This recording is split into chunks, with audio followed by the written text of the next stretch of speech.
Hello students. Time, estimating time. अगर मान लीजिए हमें एस्टिमेट करना है कोई टाइम, तो कैसे करेंगे? हमें ये पता होना चाहिए कि शॉर्टर पीरियड कौन सा होता है और लॉन्गर पीरियड कौन सा होता है, राइट। जब भी हम क्लॉक को रीड करते हैं तो देखिए, जो मिनट का जो उसका कांटा है, जो मिनट का हैंड है, वो तो बहुत जल्दी जल्दी मूव होता है। 5 मिनट्स हुए और वो एक जगह से दूसरी जगह, एक नंबर से दूसरे नंबर पे मूव हो जाता है। मगर ये जो छोटा वाला, ये जो शॉर्ट वाला हैंड होता है, ये तो बहुत स्लोली जाता है ना, क्योंकि इसका जो पीरियड है वो बहुत लॉन्गर है। ये जब 1 आवर इसके कंप्लीट हो जाते हैं, 60 मिनट्स, जब ये मिनट्स वाला आपका जो हैंड है, ये इस नंबर पे दोबारा जब तक आता है, मतलब कि 12 नंबर पे जब तक दोबारा आता है, तब जाके ये जो स्मॉल वाला हैंड है ना, अपनी जगह रिप्लेस करता है, अपनी जगह से छोड़ के आगे बढ़ता है। तो इससे हम समझ सकते हैं कि जो मिनट का हैंड होता है वो शॉर्टर पीरियड ऑफ टाइम होता है, और जो आवर हैंड होता है वो होता है longer period of time. Understood? ये जो है कि ये 1 मिनट लगाता है एक जगह से, ये बिल्कुल उतना ही टाइम हो सकता है जितने में आप अपने जूतों की शूलेस बंद कर लेते हैं, राइट। एक तो ये हो गया। दूसरा कि इसमें जो रिलेशन होता है बिटवीन यूनिट्स ऑफ टाइम, आप देखेंगे कि जो 60 मिनट्स का 1 आवर हो गया है ना, हमने आपको पहले भी बताया था 60 मिनट्स का 1 आवर हो गया, और 24 आवर्स का 1 डे होता है।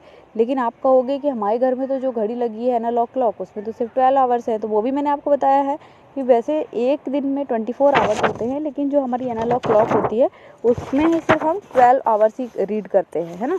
लेकिन उसके लिए सुबह और शाम का पीरियड जो AM PM है, इनसे मिलकर आपका 1 डे कंप्लीट होता है। AM एंड PM, इनके दोनों टाइम को, जैसे 2 AM भी होगा उसी दिन और 2 PM भी होगा सेम डे में, लेकिन इन दोनों के टाइम को ही जोड़ के 24 आवर्स होता है, राइट। तो इस तरीके से भी हमने इनको डिवाइड किया है। ये उस टाइम के ही पार्ट है, राइट, AM एंड PM। इसके अलावा अब एक जो घंटा है वो आपका 60 मिनट्स का, एक दिन जो है वो आपका 24 आवर्स का, और एक वीक जो होता है वो 7 डेज़ का होता है आपका, है ना। 1 वीक का होता है ना आपका। आप जब स्कूल आते थे, अभी तो लॉकडाउन की वजह से बंद है, मगर जब आप स्कूल आते थे तो 7 डेज़ का वीक, और उसमें भी आपको सिर्फ संडे मिलता था छुट्टी, बाकी टाइम तो आपको आना रहता था स्कूल, राइट।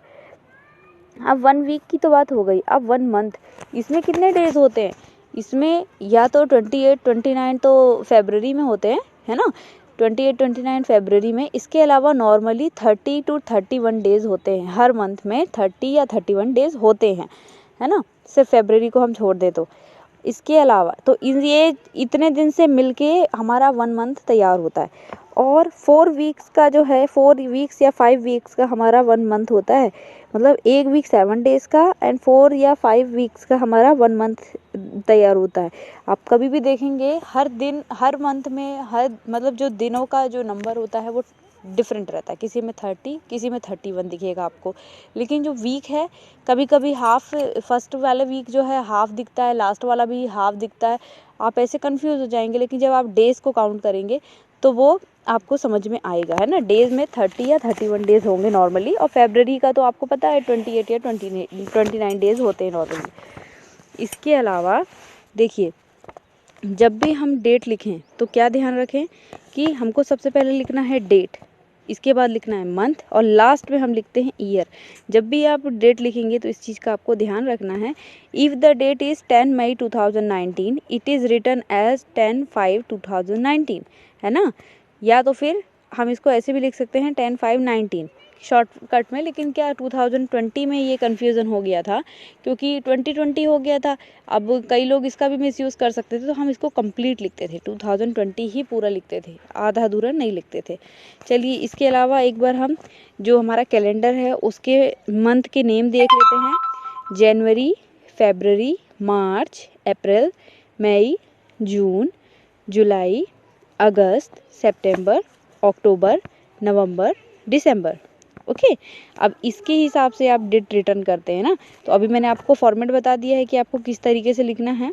इसके अलावा जो है कि एक ईयर जो होता है हमारा, कितने मंथ से मिल के बनता है 1 ईयर?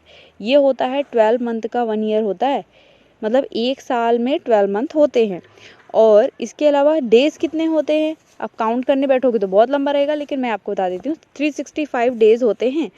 और अगर मान लो कभी कभी फरवरी में जब एक दिन ज़्यादा रहता है कैलेंडर में, तब 366 डेज़ भी हो सकते हैं। तो 365 डेज़ हम नॉर्मली इसको काउंट करते हैं। ओके। और इन 1 ईयर देयर इज़ 52 वीक्स। तो एक ईयर में अगर कभी भी आपसे कोई पूछे कि एक साल में कितने वीक्स होते हैं, तो 52 वीक्स होते हैं इन 1 ईयर। ओके। तो इसको आप तब तक के लिए रीड करेंगे